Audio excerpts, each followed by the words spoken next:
This iconic structure is a neoclassical design featuring granite-clad columns along a frontispice with grand white marble staircases leading up to an atrium, with conspicuous lion statues guarding both sides of the entrance donated by Sir John and Lady Harrington. This is the Macmillan Memorial Library. Its internal walls are clad in polished timber panels, but it's these external thick walls constructed of smooth rendered thicker bluestone under a flat roof that make it unique. So one amazing thing about it is the library never gets too hot or too cold. It's a stone that regulates temperature very well. From the material that it was constructed? Yes, because thicker bluestone is native to Nairobi. So it's a perfect stone for building with in the city. In Nairobi. Yeah. The library was commissioned in 1931 exclusively for the Europeans, thus making it the second oldest library in Kenya after the Saif bin Halim of Mombasa, built in 1903 by the Indian traders. This library was built by Lucy Macmillan in memory of his husband William Northrop Macmillan, who had passed on in 1925, but so little is said of the mind that conceived it. Women are generally written out of history most of the times, and so we remember this as a library of Northrop Macmillan, but it was actually built by the wife in memory of him. Siokau Mutonga is the research and inventory manager at Bookbank, an independent organization tasked with restoring the Macmillan Memorial Library and two of its branches in Kalolini and Makadar. She is our guide through the tour of the library. Siokau advises that to fully comprehend what the library entails, all her guides begin from the branches, and so we leave for Makadar in Eastlands part of Nairobi. On arrival, we find construction is underway and we arm ourselves in protective gear for safety. This is the Makadar Eastlands branch of the Macmillan Memorial Library. It was opened in 1968 and continues to function as a library that the people of Makadara, Bahati, Maringo, and the environs of Eastlands who live around here come to use it, mostly to read. Based on its strategic positioning and the communities surrounding it, the Makadara Eastlands branch of the Macmillan Memorial Library is the busiest of all branches, including the main one in the town centre. It has the highest foot traffic of all the Macmillan libraries. It used to average around 182 people per day. This is all before COVID-19. Though they were not planning to shut down the library's activities, the government's ban on public gatherings on the onset of COVID-19 pandemic gave Bookbank ample time for restoration, and the work here speaks for itself. The transformation is real. Even the frequent library users here might need an orientation once it reopens. We started the architectural restoration here in August last year.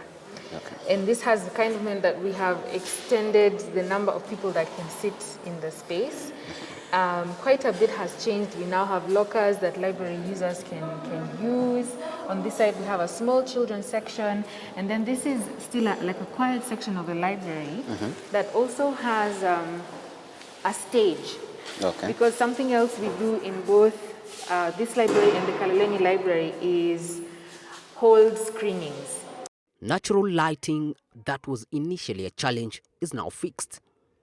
This used to have asbestos, and so we covered that up in all the correct climate architectural ways, and we've made them into nooks. There'll be a cushion here, and it'll be colored where someone can come and sit and charge their phone and sit quietly. So this will mostly be a quiet area when it is a library.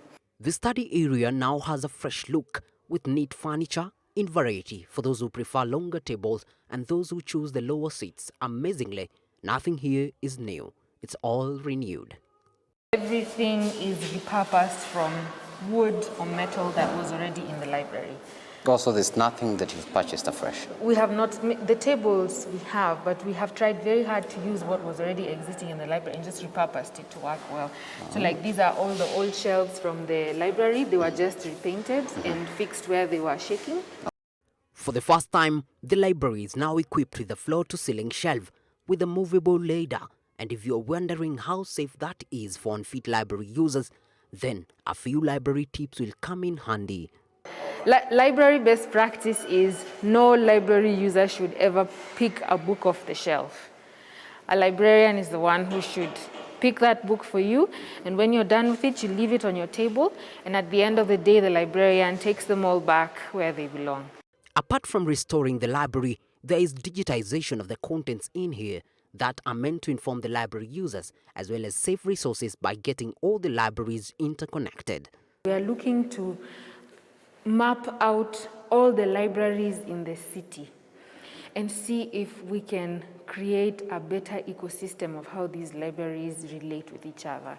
And this can inform things like, if there is a library in Nairobi that specifically has a collection that favors animal history, it will mean that the Macmillan Library does not necessarily need to purchase books on animal history because it's another library that has that.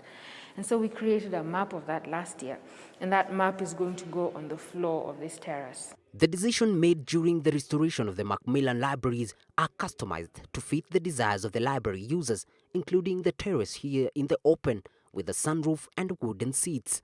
And we had very many conversations with library users in all three branches to understand what does a safe space look like for you? How can this become a palace for you? How can this become a place where, cultural production is happening, knowledge is being shared, public memory, cultural heritage, every single thing that a human being desires socially, that a library can do that. Because libraries are not just repositories for books, they do more than that. From here, we set off for Kalolini Branch, not so far away, located in a compound that housed the first Kenyan parliament, this social hall. What initially closely resembled a candlelit dinner is now completely restored, and the aesthetics here are breathtaking. From the supernatural lighting to the brightly colored, neatly organized shelves and the flourishing pot plants that give it a refreshing vibe. Perfect for studying, multiplying the quest for learning, and you can hardly resist picking a book off the shelves. You'll notice that there's the traditional Dewey Decimal sticker and then a white sticker that looks different and quite recent. So when we were creating the digital catalog of all the libraries, we went ahead and created a very simple but exhaustive Excel sheet that collected metadata about each book and then assigned each book a unique number. Part of that was because we needed to quantify how many items are in each library and ask interesting questions like, so you take the title of the book, but other information you're also looking for is, when was the book last taken out of the library? So you see this one was last taken out in 1985. Yeah. And you have some which were never, ever taken out. So from the day they found a home in this library, they never left. This one left in 74 and 75. And all this information is really important to help us understand which titles in this library have never left, which ones have not left in 20, 30 years. And that's very telling. And can they leave now? They can leave now, but the children who come to use this library don't read them. And there's many reasons for that, but the primary one is that these books were not written for a Kenyan audience, a Kenyan children's audience. So not many children here in Kaloleni would want to read staggered. For this reason, the library is now undergoing a process known as weeding. Library collections are weeded like gardens, and there's a set of rules that guides that. So now they would look at things like, if this book, maybe it has a problematic message about the people it's writing about, or perhaps this author was known to be racist, or the book has never left the library. These are all guidelines that will then say, we have a section of the Excel sheet where you say discard or keep. So in the weeding, does it mean that you guys have to read all the books? You have to, the interns have to read a synopsis of every single book and a synopsis of the author's history and profile. Okay. But so it's like you're reading that synopsis, but you're also using all the information that was collected in 2019 to make a decision. But we don't stop there. So once this library was complete and we returned all the books on the shelf, only the first 2 rows are what should stay. Everything else is supposed to be discarded. But then we now have to do a second round of weeding where we actually look at the books and say, yes, according to the criteria that we gave, they should be discarded, but do these books really need to leave the library? If the ones that end up leaving the library, two things will either happen to them. No book will be burnt. But what do you mean by discarding? So how you discard, how some library discard is they have sales and they sell those books to users who might want to buy them. Something we will do is, because this also speaks to our ecosystem research, because we have that data about Nairobi libraries, if we find a library that collects books on, maybe they collect encyclopedias from many years ago, that is something that we can donate or sell to them. Some of these books are first editions and they're quite rare. Those books can be sold to book collectors, and we can use that money to get new books for the library. When it comes to a point where a book is not being used in the library and nobody wants to buy it, these books can be deaccessioned and taken back to the county store. And what the county does is every few years, these books are sold, I'm not sure if they're sold or donated to paper makers, and so they take it back into mulch and make new books out of, new paper and books out of it. So books, in a sense, never die. So there is no at any one point where guys are given free books? It might happen. It might happen. But you also want to give someone a book you know they'll read. From here, we proceed to the main branch on Banda Street, next to Jamia Mosque, where the broth of the story steadily brews.